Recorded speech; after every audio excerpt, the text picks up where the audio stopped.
Geger Presiden ke-6 Susilo Bambang Yudhoyono mencurahkan isi mimpinya. SBY berkisah melakukan perjalanan kereta api bersama Presiden Jokowi dan Presiden ke-5 Megawati Soekarnoputri. Yang menarik, ada Presiden ke-8 yang disebut SBY. Siapa Presiden ke-8 itu dan apa sebenarnya target yang disasar Susilo Bambang Yudhoyono?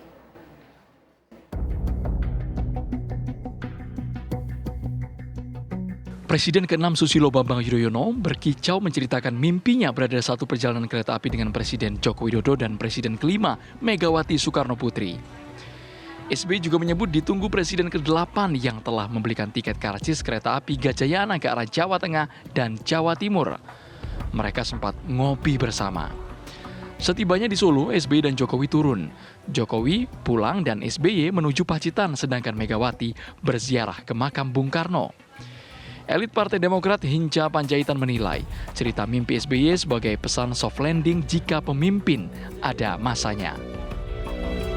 Dari situ mereka pergi ke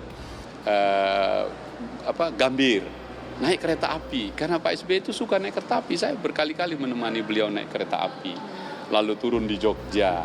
Yang satu Bu Mega misalnya ke Blitar, Pak Jokowi ke Solo, Pak SBY ke Pacitan bersama rakyat. Indah sekali.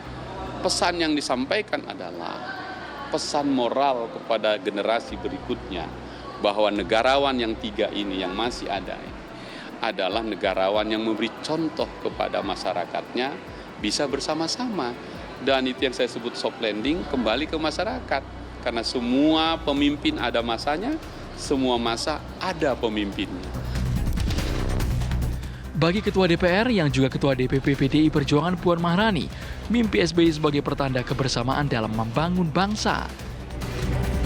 Menjadi suatu pertanda bahwa bagaimana membangun bangsa dan negara itu harus dilakukan bersama-sama, guyup, adem, ayem, tanpa kemudian merasa yang satu tidak diperhatikan atau yang satu diperhatikan. Ya, sebagai senior bangsa yang sudah punya pengalaman sangat teruji, saya tentu saja juga berharap bahwa situasi adem ayem yang dibangun oleh semua pemimpin yang pernah pernah berjasa pada bangsa dan negara itu bisa ditunjukkan kepada rakyat Indonesia. Jadi kita yang muda-muda juga rasanya ayem. Ada peluang nggak sih Mbak Pak SBY bertemu dengan Ibu? Tidak ada kata tidak. Semua itu masih ada harapan. Jadi jangan pernah putus asa. Semuanya pasti masih ada harapan dan kita ya tentu saja berharap pada waktunya nanti semuanya bisa berkumpul guyup. SBY mengisahkan mimpinya pasca pertemuan Puan Maharani dan Ketua Umum Partai Demokrat Agus Harimurti Yudhoyono. Puan dan AHY bertemu di Gelora Bung Karno, Jakarta setelah hampir 20 tahun PDI Perjuangan dan Partai Demokrat kerap tak seirama. Tim TV One mengabarkan.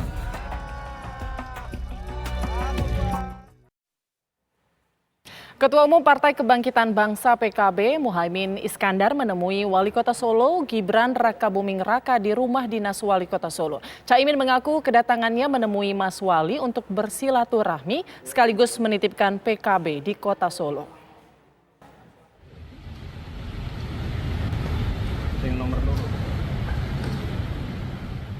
Muhaimin Iskandar bertemu Gibran Rakabuming Raka di Loji Gandrung, rumah dinas Wali Kota Solo. Gus Imin disambut Gibran dan langsung dipersilakan masuk. Sementara acara pertemuan tertutup oleh awak media. Usai pertemuan, Gus Imin mengaku kedatangannya menemui Mas Wali sekedar silaturahmi. Tidak ada pembicaraan politik kecuali menitipkan PKB di Solo ke Mas Wali. Gus Imin berharap PKB dapat berkembang di Solo, utamanya di Pileg 2024 nanti, karena PKB tidak ada kursi legislatif di kota Solo. Silaturahmi dengan Mas Gibran untuk silaturahmi saja, tidak membahas apapun kecuali ya menitipkan teman-teman PKB di sini lah. PKB saya berharap bisa berkembang di Solo supaya hari nanti Pileg 2024 jangan diambil PDIP semua lah pagi-pagi. Terserah kiai-kiai lah. Sementara itu, Wali Kota Solo Gibran Rakabuming Raka enggan berkomentar banyak saat dimintai tanggapan titipan dari Cak Imin tersebut. Silaturahmi lewat dari Jawa Timur mau ke Magelang ya. Dapat titipan? Lewat makan siang aja. Dapat titipan tadi gimana, Mas? Dapat titipan PKB tadi, Mas? Dari PKB.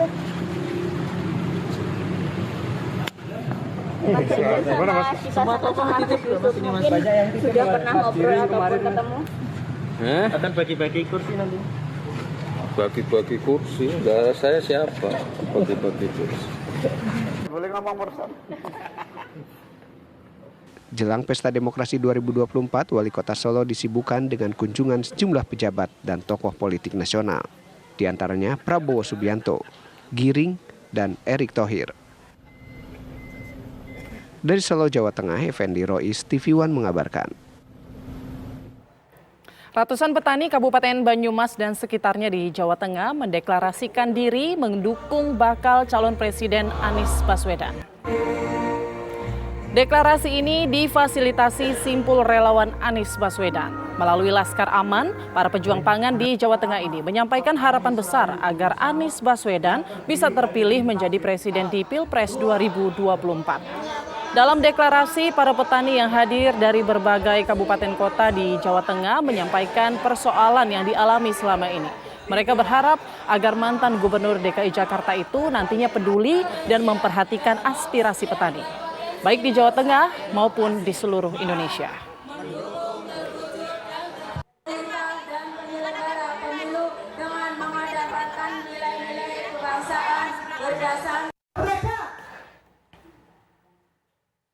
Relawan Ganjar Sejati Jawa Barat menggelar pelatihan pembuatan ikan pindang di wilayah Kabupaten Karawang, Jawa Barat.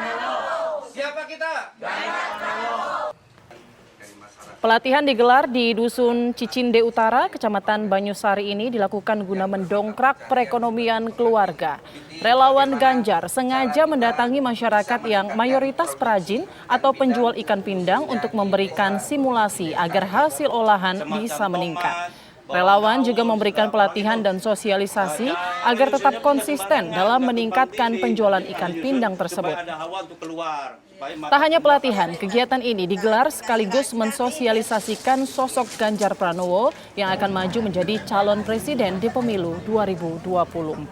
Siap untuk makan atau siap menjadi teman nasi, ya, insya Allah ya. Jadi artinya steril, ini tinggi. Pertemuan Puan AHY memunculkan spekulasi berubahnya peta koalisi Pilpres 2024. Namun perubahan besar diyakini tidak akan diumumkan dalam waktu dekat. Pertemuan Ketua DPP PDIP Puan Maharani dengan Ketua Umum Partai Demokrat Agus Harimurti Yudhoyono pada Minggu siang menjadi sorotan utama publik. Pertemuan yang dikemas secara santai ini tentu saja bukan pertemuan biasa. Ada agenda politik yang dibahas antara kedua pimpinan parpol ini. Usai pertemuan, Puan menyatakan pertemuan ini adalah pertemuan antar generasi muda untuk masa depan Indonesia yang lebih baik. Putri Megawati itu juga tidak membantah bahwa pertemuan ini membahas posisi Demokrat di koalisi perubahan. Ia kembali menyinggung nama AHY yang masuk dalam radar PDIP. Kami belum menerima proposal apapun, namun sudah memahami dan mengetahui untuk adanya usulan nama dari partai yang kemudian mengusulkan. Sedangkan AHY juga tidak menampik bahwa ada pembahasan soal Pilpres dalam pertemuan tersebut. Bahkan disebut Puan yang mengawali pembahasan soal Pilpres. Meski begitu, keduanya menghormati posisi mereka dalam Pilpres 2024. Mbak Puan sendiri yang tadi membukanya paham bahwa saat ini Demokrat tengah membangun sebuah koalisi perubahan. Kemudian tentu PDIP sendiri juga sudah kita ketahui telah mendeklarasikan Mas Ganjar sebagai calon presiden. Sedangkan koalisi perubahan, capresnya adalah Mas Anies Baswedan. Jadi dengan mengembrace itu, artinya menyadari posisi kedua partai, justru tadi sangat terbuka akhirnya. Tidak ada rasa tidak enak untuk menyampaikan hal-hal yang memang bagus untuk kita saling ketahui, saling dibicarakan. Contohnya tadi, beliau bertanya bagaimana posisi Demokrat sekarang, Oktober, dan seterusnya pada saat pemilu dan di masa depan seperti apa. Pakar komunikasi politik Karim Suryadi menilai, pertemuan ini tidak akan menghasilkan kejutan yang berkaitan dengan Pilpres 2024. Namun pertemuan ini mempengaruhi peta politik saat ini.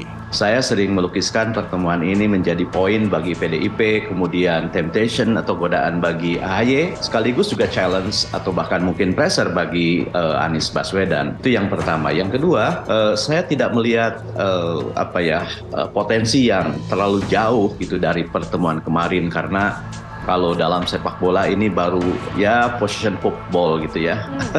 Permainan bola antar pemain di daerah pertahanannya sendiri-sendiri. Mengapa begitu? Karena masing-masing menyadari bahwa kedua kubu memiliki pandangan politik yang berbeda, memiliki posisi yang berbeda. Lihat dari sejarah misalnya bukan hanya konflik yang disebut-sebut di antara mereka, tetapi juga dalam 4 kali pemilu langsung belum pernah kedua partai ini bertemu. Sebelum pertemuan ini, rentetan manuver dilakukan oleh kedua parpol. Salah satunya saat Puan menyebut AHY sebagai bakal cawapres yang masuk dalam radar PDIP. Disebutnya nama AHY sebagai bacawapres potensial dinilai mengejutkan.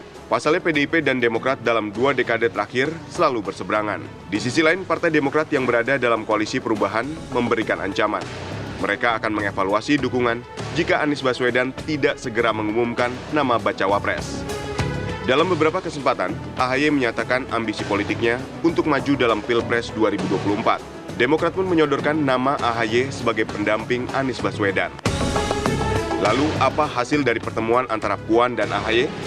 Karim Suryadi menilai pertemuan ini sebagai sebuah momentum bagi kedua parpol. Apakah ini akan memberikan posisi tawar? Saya tidak yakin, sekali lagi ya, bukan posisi tawar, tetapi ini merupakan challenge yang pasti, sebab kita tahu entah kebetulan atau tidak, pertemuan ini kan terjadi di tengah tekanan Demokrat kepada koalisi perubahan untuk segera mengumumkan calon wakil presidennya, dan jika tidak maka Demokrat akan mengevaluasi keberadaan di koalisi ini. Nah, ini seperti apakah ini sebuah kebetulan atau jangan-jangan ini sebuah kebetulan yang didesain gitu ya, seperti misalnya kita melihat bagaimana kebetulannya pergerakan kemerdekaan Indonesia. Dinamika politik dalam 2 minggu terakhir menempatkan koalisi perubahan di ujung tanduk. Selain manuver PDIP dan Demokrat, partai utama pengusung Anies Baswedan sedang dilanda prahara. Usai sekjennya yang juga Menkominfo ditetapkan sebagai tersangka kasus korupsi, kini giliran kader lainnya Menteri Pertanian Syahrul Yassin Limpo diperiksa KPK. Sejak dideklarasikan pada 3 Oktober 2022, koalisi perubahan yang dimotori Partai Nasdem mengalami pasang surut. 5 bulan usai mendeklarasikan Anies Baswedan sebagai calon presiden, Nasdem mendapatkan rekan koalisi dari PKS. Sebulan kemudian, giliran Partai Demokrat yang merapat ke koalisi perubahan. Masih di bulan Maret, koalisi perubahan untuk persatuan resmi terbentuk. Salah satu kesepakatannya adalah menyerahkan pilihan cawapres kepada Anies. Pada bulan Mei, Nasdem mendapatkan pukulan saat Kejaksaan Agung menetapkan sekjennya yang juga Menkominfo sebagai tersangka kasus korupsi proyek 4G. Namun koalisi perubahan menyatakan hal itu tidak mempengaruhi kesolidan mereka. Pada awal bulan Juni 2023, Anies Baswedan dan tim 8 menemui Ketua Dewan Pembina Partai Demokrat Susilo Bambang Yudhoyono di Pacitan untuk finalisasi cawapres. Namun tidak berselang lama, Demokrat mendesak Anies segera mengumumkan cawapres. Mereka juga mengancam akan mengevaluasi dukungan jika tidak segera diumumkan. Selang sehari kemudian, Puan Maharani menyebut AHY sebagai bacawapres yang masuk dalam radar PDIP. Menariknya, pernyataan Puan itu berlanjut dengan pertemuan antara keduanya. Meski sejumlah pihak menilai pertemuan itu tidak membahas politik praktis, namun dalam politik, sebuah momentum harus dimanfaatkan secara maksimal. Dalam hal ini, kedua parpol tengah memainkan perannya dalam menghadapi Pilpres 2024. Kabar Pemilu masih akan kembali sesaat lagi. Tetaplah bersama kami. Setelah melalui sejumlah tahapan, akhirnya KPU Jombang Jawa Timur menetapkan daftar pemilih tetap atau DPT. KPU mencoret 3.836 pemilih yang masuk kategori tidak memenuhi syarat.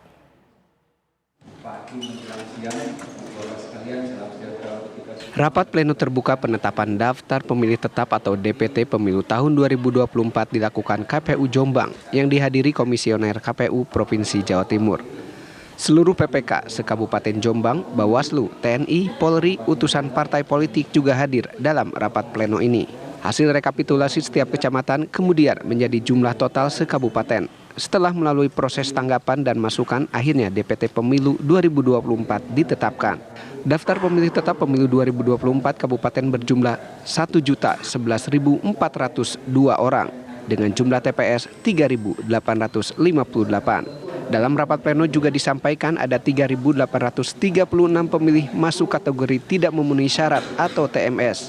Di antaranya karena ganda, pemilih yang sudah meninggal dunia, belum cukup umur, TNI, Polri, serta salah penempatan TPS.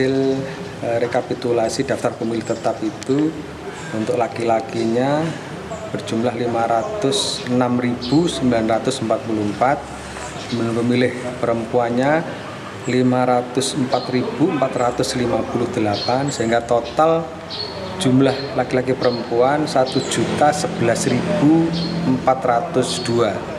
dengan jumlah TPS 3.858, termasuk di situ TPS lokasi khusus sebanyak 13. Yang tidak memenuhi syarat berapa, Pak? Nah, untuk yang tidak memenuhi syarat itu berjumlah 3.836. Dalam jumlah pemilih yang tidak memenuhi syarat terbanyak adalah karena datanya ganda, disusul pemilih yang meninggal dunia. Dari Jombang, Jawa Timur, Umar Sanusi, TV One mengabarkan.